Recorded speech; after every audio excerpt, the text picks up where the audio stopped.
ला देख, मेरे देख कितना बना। ला मैं तेरे गले में पहना दूं मंथरा। ये माला मेरे गले में मत डाल। ये माला डालने से पहले तू मेरा गला काट के फेंक दे, ताकि मैं तेरे बुरे दिन देख ना सकूं।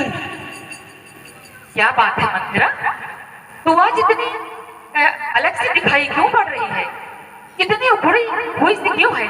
लगता है लखन लाला ने कुछ बोल दिया तुझे, तभी आपको इस तरह चुप चुप सी है। क्योंकि हमारा राम तो बहुत ही प्यारा है, कभी किसी को कुछ बोल ही नहीं सकता। हाँ कैकई, तेरा राम तो मीठा रहेगा ही ना, क्योंकि उसे तो अयोध्या पे राज्य करना है, प्रजा पे राज्य करना है। वो मीठा नहीं बोलेगा तो अयोध्या का राज्य कैसे हड़प कर पाएगा? चुप कर करमजली, तेरी जुबान नहीं अच्छी है तो कम से कम सूरत नहीं अच्छी है तो जुबान तो अच्छी रख। मेरे राम के बारे में क्या बोल रही, तुझे पता है कुछ? तू कैसे फूट डाल रही है? मंथरा, कुछ तो शर्म कर दो। रानी, बड़ी भोली है तू। जिसे मैंने बचपन से फूलों की तरह पाला, मैं तेरी बहुत इसीलिए चिंता करती हूँ कि मैंने तुझे बचपन से फूलों की तरह पाला, और अगर उसी फूल को कोई पत्थर में रख के अपने पैर से कुचल दे तो क्या मुझे पीड़ा नहीं होगी? रानी, तू इतनी भोली है, तू क्यों नहीं समझती कि तेरे बुरे दिन शुरू हो रहे हैं? बुरे दिन मेरे शुरू हो रहे हैं? तो क्या बोल रही है दासी? हाँ रानी, जो मैं सुन रही हूँ वही मैं बोल रही हूँ। अगर राम लक्ष्मण भरत शत्रुघ्न सब कुशल से तो है रानी, सब महाराज को कुशल से है। सब कुशल है कैकेयी रानी, सिर्फ तेरी ही कुशलता मुझे दिखाई नहीं देती। क्यों? मुझे क्या हो गया? कल मेरा राम राजा बनेगा, मेरे सारे सपने कल पूरे हो जाएंगे। कल बड़ा ही हर्ष का दिन है। हर्ष का दिन तो है रानी, तुझे कुछ पता है कि महल में तेरे पीठ पीछे कितना बड़ा षड्यंत्र हो गया और तुझे कुछ नहीं पता, और तू इतनी खुशियां मना रही है। तू बनेगी दासी और तेरा भरत बनेगा दास। दासी? किसमें इतनी सामर्थ्य है मुझे दासी बनाने की? मैं दासी? मैं किसी की दासी नहीं बनूंगी। रानी, जिस राजा की तू गुणगान करते नहीं थकती थी, जिस राजा को तू अपना गुलाम बना के रखती थी और समझती थी वो तेरी उंगली पे नाचता है, आज उसी राजा ने कौशल्या के साथ मिलके कितना बड़ा महल में षड्यंत्र किया, तुझे कानों कान खबर लगी? इस तरह विष घोलने में अपना स्वार्थ दासी।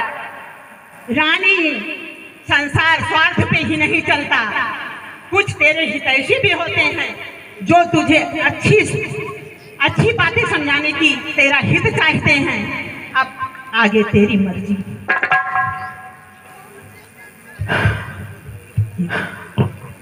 लगता है तू सही कह रही दासी, लगता है तू सही कह रही है।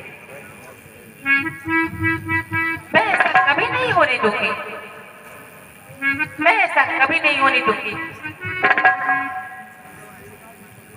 तू ही बता मंथरा, अब तू ही मेरे सबसे प्रिय है, अब तेरे सिवा मेरा इस दुनिया में कोई भी प्रिय नहीं है। मंथरा तू बता मुझे अब क्या करना चाहिए, मैं क्या करूं मंथरा? तो अब ये उपाय भी मुझे ही बताना पड़ेगा रानी। हाँ मंथरा, तू ही बताना कुछ। याद कर, तूने ही मुझे बताया था कि देवासुर संग्राम में राजा दशरथ ने तुझे 2 वर मांगने के लिए कहा था। हाँ मंथरा, मुझे अच्छी तरह याद है। जब देवासुर संग्राम में जब महाराज मूर्छित हो गए थे तो मैंने महाराज के प्राणों की रक्षा की थी, तब प्रसन्न होकर हमसे कहा था कि रानी ये वरदान, 2 वरदान आपके हमारे पास। तो मैंने महाराज से कहा था कि महाराज समय आने पर मैं वो दोनों वरदान मांग लूंगी। ओ रानी, वो समय आ चुका है, अब उन वरदानों को मांग ले। 2 वर तेरे राजा पे हैं, उपहार के स्वरूप उन्होंने देने के लिए कहा था। आज वो उपहार मांग ले अपना। क्या मांगू? राजी तू ही बता ना, मैं क्या मांगू? मेरी तो बुद्धि ही खराब हो गई है, मेरे तो कुछ समझ में नहीं आ रहा। अब तू ही बता ना राजी, मैं क्या मांगू? पहला वरदान मांग भरत का राज तिलक, राम की जगह भरत का राज्याभिषेक किया जाए। और दूसरा वरदान राम को 14 वर्ष का वनवास। राम को वनवास? हाँ, भारत के राज्याभिषेक की बात तो ठीक है राजी, लेकिन राम का राज्याभिषेक किस लिए? राम को 14 वर्ष का वनवास किस लिए? रानी तू समझती है कि मैं जो मैं कह रही हूँ ध्यान से सुन। एक राजा राम, जब राजा राम बन जाएगा तो राम को प्रजा बहुत प्यार करती है, बहुत स्नेह करती है। और अगर राम की जगह भरत का राज्याभिषेक होगा तो प्रजा विद्रोह कर देगी, तो उसे संभालने के लिए भी तो कुछ वक्त चाहिए। 14 वर्ष में तो भरत राज्य पे अपना अधिकार जमा लेगा, उसका सिक्का जम जाएगा और फिर तो सही सारी प्रजा भरत को ही राम की जगह देगी। तो मंत्रा सही कहती है, मैं महाराज से यही दोनों वरदान मांगूंगी। बिल्कुल मैं महाराज से यही वरदान मांगूंगी।